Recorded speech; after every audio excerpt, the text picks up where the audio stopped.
Hi, everybody, and welcome to my first ever Asheron's Call video. I'm Hank. I've been playing AC off and on since the very early days of retail, and I finally decided to start a new journey, recording a leveling series here to help guide others on their path from level 1 to 275. So for this first video, I'm going to cover character creation as well as levels 1 to 10, which is going to take us through the training academy and one of my preferred starter quests. Uh, for these videos, I'm going to try and add little tips and tricks throughout. And of course, I'm always open to feedback or suggestions or any recommendations that you all might have. So feel free to leave a comment. First things first, for anyone who might be new to AC or anyone who's returning after many years, I'm playing on the AC emulator using Thwarg Launcher. I'll leave a link in the video description for a really great setup guide for anybody who needs help getting up and running. And for the server, there are a number of player hosted and maintained servers. The one that I've picked is Lavistris. I've heard many great things about it within the community. I understand that it's a smaller server. It has, a strict anti-botting policy, which means you won't run into any UCMs or people macroing or any of those frustrating bot armies. And since this guide is going to be exclusively accomplished through manual play, I figured that it'd be a fitting choice. Anyway, moving on to character creation, there are a number of options for playable races here. I'm a bit old school. I prefer the original three, the Alluvian, Garundim, and Show. For this series, I'm going to be rolling with an Alluvian Archer. Under the Profession tab, you have several pre-built or sort of default character templates here. For those of you who may be new and need a starting point, but I'm actually gonna go with a custom build, opting for 100 coordination, 100 quickness, and 100 focus. Some of the reasoning here: coordination is the primary attribute for archers. It contributes to your missile weapon skill, and it also determines how much damage you do with each shot. For quickness, it determines not just how fast your character moves around in the world, but it also contributes to the melee defense skill, which is the most important sort of defensive and survival skill for the vast majority of the game.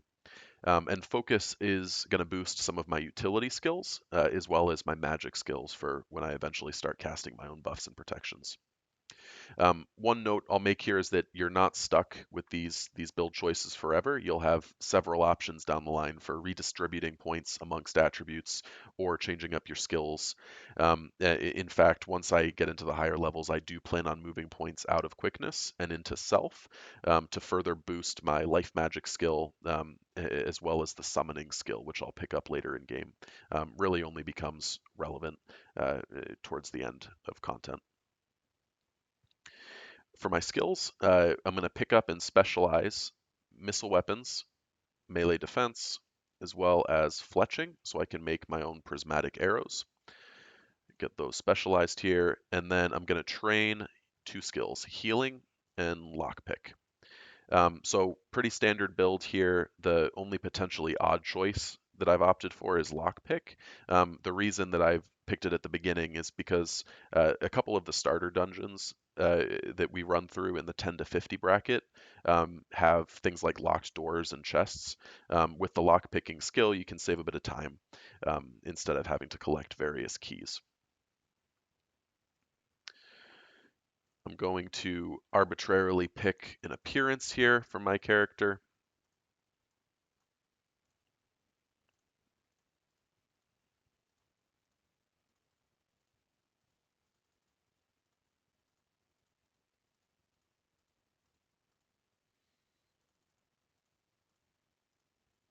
That looks pretty good.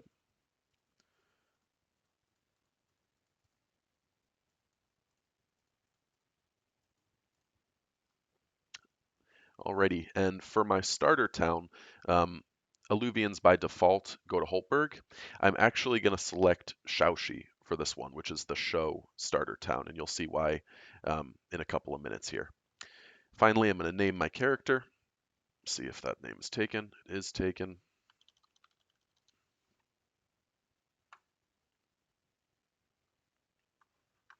All right, and we're in.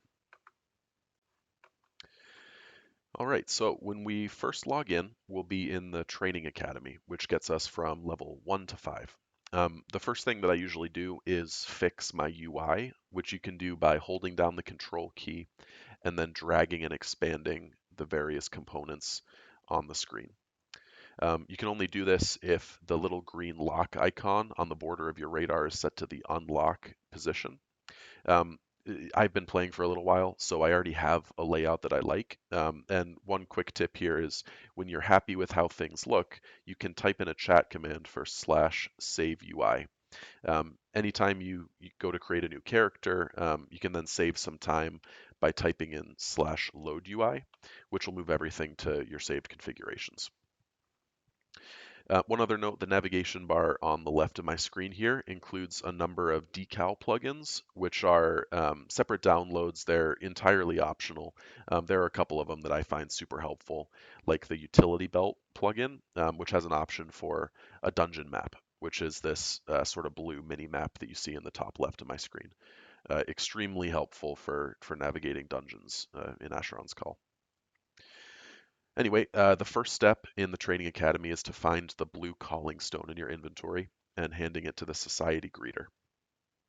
The society greeter is going to instruct you to move on to the next section, where you'll speak to Samuel, and then you'll pick up these 3 pieces of leather armor on the ground.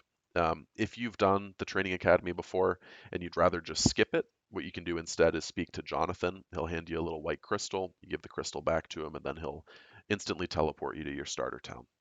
Um, for this video, though, I'm going to run through the training academy, just because it does have some helpful info for any newer players or people that might be a little bit rusty. So I've picked up the 3 leather armors, the gauntlets, the hat, and the leggings. I'm going to go back and speak to Samuel again, and then I'll move on to the next area. Um, I'm overburdened here. This little bar on the right-hand side of the backpack icon indicates your burden percentage. So since my character has very low starting strength, my sort of carrying capacity is innately lower, which means I'm easily overburdened. When you become overburdened, this icon, this backpack icon in the top bar here, will turn from green to yellow to red. And when you're overburdened, it basically makes you slower, makes it so you can't jump as high or can't jump at all if you're in the red. And it also reduces your defensive skills. So what I'm going to do now is I'm actually going to drop this leather armor. I don't need it right now, and when I drop it, my burden will go down, so it'll have less of an impact. Moving on to the next section here, we're going to speak to the training master, who's going to instruct us to kill one of these sparring golems and loot a token. When I go into combat mode, when I have a bow and arrow equipped, it'll open up an accuracy bar. So a little bit different from melee combat. For archers, the accuracy bar determines the accuracy of your shots. So you have your missile weapon skill, which in part determines your accuracy. And then this accuracy bar is essentially a modifier on it. So when you're shooting with the bar completely full, it'll assume 100% accuracy, which for most of the time, you're going to want to stick with 100% accuracy. Sometimes if you're fighting things that are much weaker than you, you can get by with, dropping the accuracy a little bit, which means you'll shoot arrows faster. But by default, when I open up the combat bar, I usually increase my accuracy to max. All right, after we've killed the golem, we're going to loot up the academy token and then hand it back to the training master. We've gotten our first level, so we're now level 2. We're going to move on to the central courtyard here. So anytime you kill things or complete quests, you get experience points. You see I earned 1,000 experience points from handing in that token. And then when you open up the skills tab here, you'll see you have unassigned experience, which you can use to raise your skills or your attributes. I'm going to start by just raising my missile weapons as much as I can, so I don't miss any shots. I'm going to move forward and speak to the academy foreman, then go through this door and kill one of these carpenter wasps.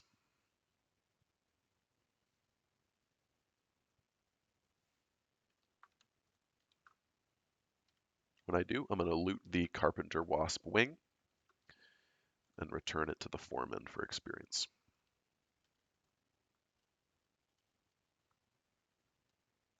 Now level 3, going to raise my missile weapon some more and speak to the Academy Blacksmith before going into this courtyard where we're going to kill a Thrungus, which is basically a little mushroom monster.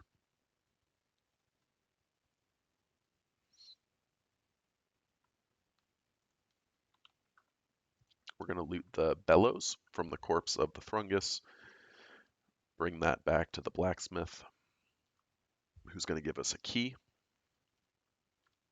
Then we use the key on this library door.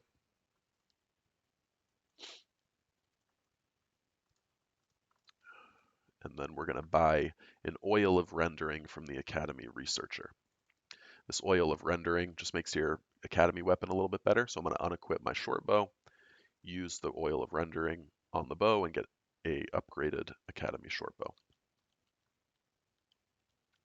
All right, moving on, I'm going to go up these stairs. I'm going to speak to the Academy shopkeep here, and I'm going to buy a couple bags. I'm only going to buy 4 of them. Eventually, down the line, I'm going to start learning my magic skills. And to cast magical spells, you're going to need foci, which take up a pack space. So for life magic, creature enchantment, and item enchantment, I'm going to need 3 foci. So I left those 3 pack spaces blank. I'm going to talk to the senior guard here, who's going to instruct us to move on to the outer courtyard, where we're going to go and kill some Ulthoi.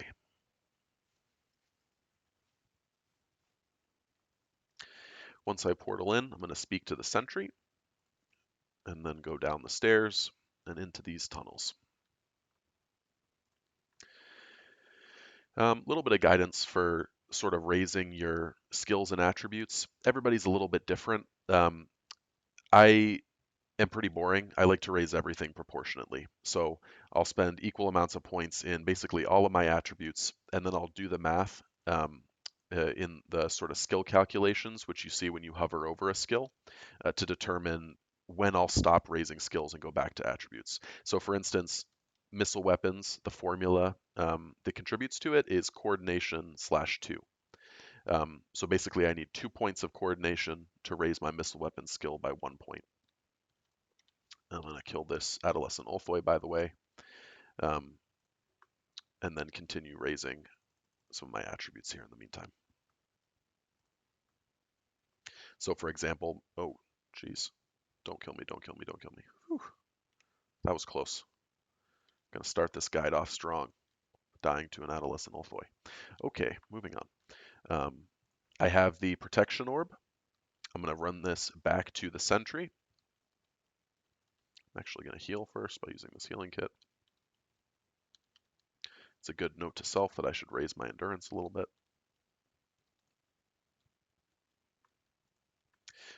The example I was saying is if it costs 341, let's call it 350 experience points to raise coordination, and I need to raise coordination twice to get 1 point of missile weapons. Basically, I want my missile weapons experience cost to be about 700. Okay, we're back to the sentry. I'm going to hand him the protection orb. It's going to level me up. He's going to give me an academy coat, which I don't need, so I'm going to drop it, as well as a facility hub portal gem. That's going to be super helpful in a couple levels here.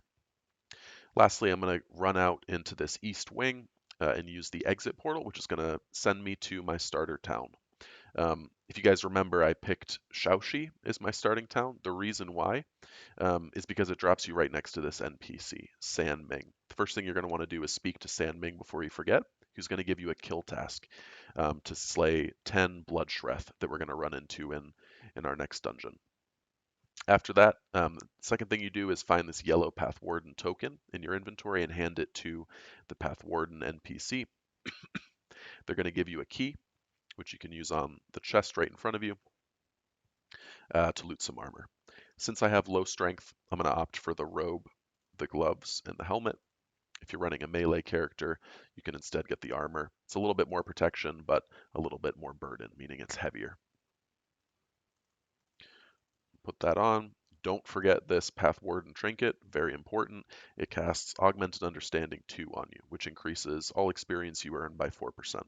Doesn't sound like a lot, but it adds up in the long run. Okay, I'm going to speak to the Lifestone Greeter next. One pro tip, the reason that of the three starter greeter NPCs, I spoke to the Path Warden one first before any of the others is to get that Path Warden trinket. It makes a little bit of a difference. If you do the Path Warden one second, you'll end up at level 7. By doing it first, you'll actually end up right over the threshold at level 8. I'm going to hand this Academy Library key to the Town Crier. We don't need it anymore. And then I'm going to run around to the east into this building, the Three Swords Hall, up the stairs, and speak to Benjiru, who's the third greeter in the starter series. All right, so now I'm level 8. I have a bit of XP that I'm going to spend. In the meantime, I'm running to the west to this town network. This is basically a centralized hub that has portals to most of the towns in the game. So super convenient for getting around the world a little bit faster. Beats the old days of having to memorize sort of portal connections and how to get where from where. I'm going to run in the north wing, which is all the Alluvian towns, and I'm going to go to the left to Holtberg.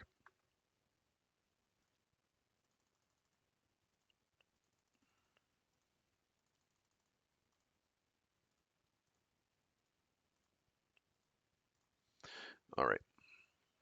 So first things first, I'm going to get some buffs. So I'm going to go to the east here and find this Lugian Novedian, the gem seller. We're going to have a couple Purials just from completing the training academy and the start. We're going to buy one of each of these gems from Novedian.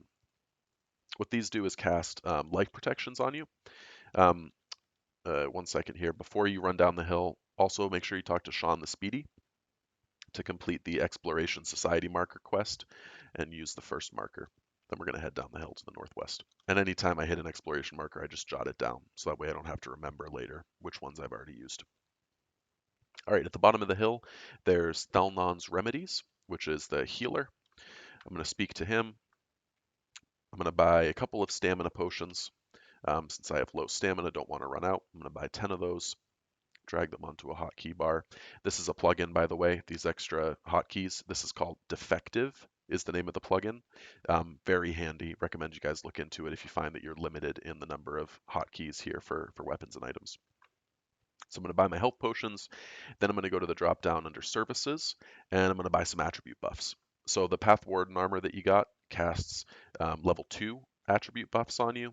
This healer can cast level 4s, so a couple extra points. So I'm going to buy the level 4 version of each attribute. So coordination, you buy it and then you cast it on you. Endurance, focus, quickness, strength, and willpower. I'm then going to use these gems here to cast those life protections, and I'm going to move to the west, southwest. You see in the distance there'll be a little rock. That's the dungeon that we're heading towards. The name of the dungeon, I actually forget. It's not showing up on the map here, but we'll see it in a second. I think it's Shreth Hive or something along those lines.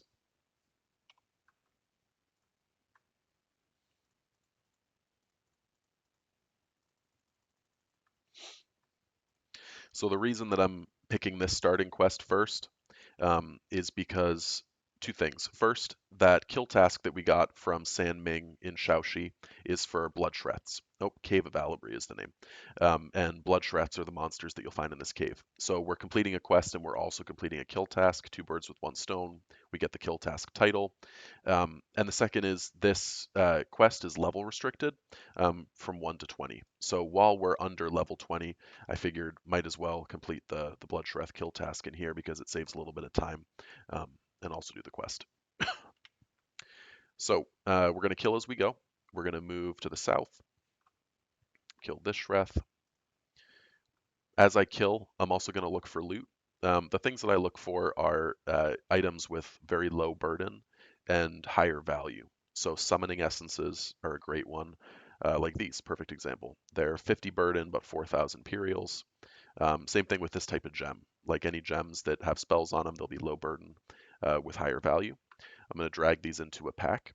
And then after I'm ready to move back into town, I'm going to sell all this stuff for additional Purials so we can buy things like healing kits and arrows and buffs and all that fun stuff. I'm going to kill these two Shreths in the room to the south.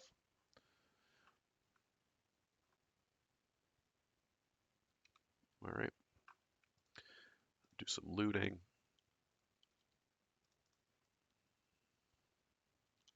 Check out this chest. Peas are also a great thing to pick up. Gems.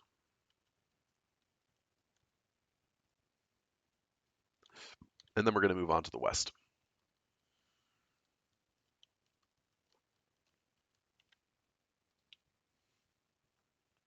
Kill the Shreth in this room to the west.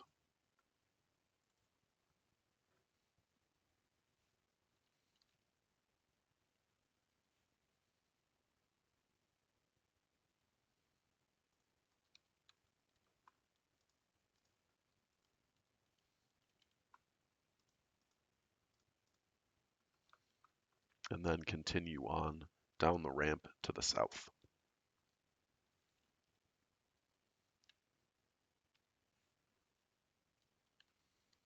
As you're fighting, make sure that you keep an eye on your stamina bar.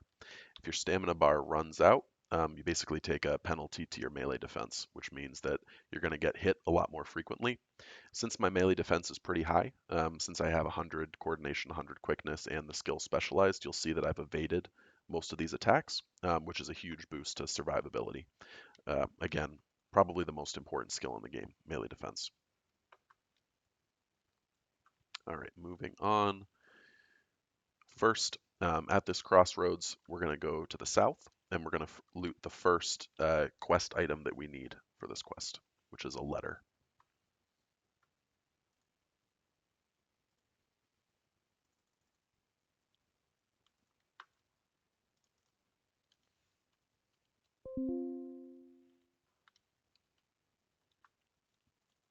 All right, we have the letter to Renida. We're going to go back to this crossroads that we were at before, and this time we're going to go to the east. I need 3 more blood shreths for my kill task, and 1 more item for the quest.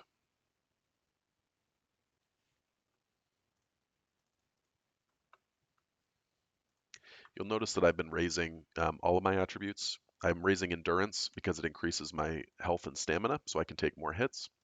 And I'm raising my strength so that I can carry more without becoming burdened, basically.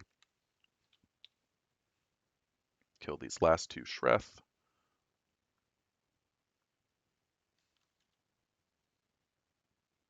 Gotta get a better bow. This one's not doing very much damage.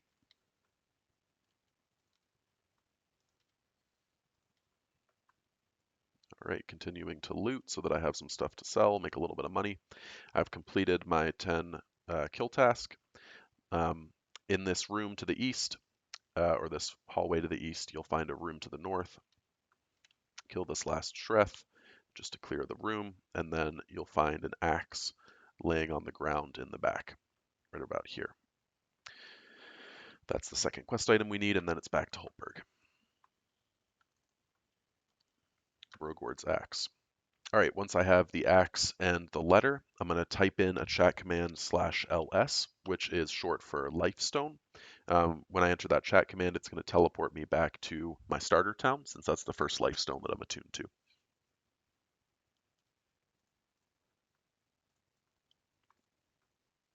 All right, when we're back in Shaoxi, the first step, I'm going to turn in that kill task. So I'm going to go back to Sanming, I'm going to speak to her again, and I'll get a little bit of XP. I also get this plaque, a Blood Shreth Butcher plaque. Some of the kill tasks in the game give you this. You can hang it up in your house if you want. I'm just going to turn it into the Town Crier because I don't need it. Back into the Town Network.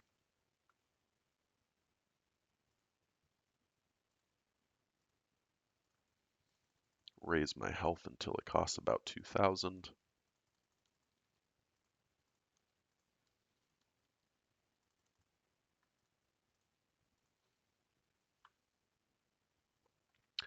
And then for these 2 items, we're going to go back into this bar, hand these to Finrala. All right, first one done, second one done. And we are now level 10. All right, this is the first step in the journey.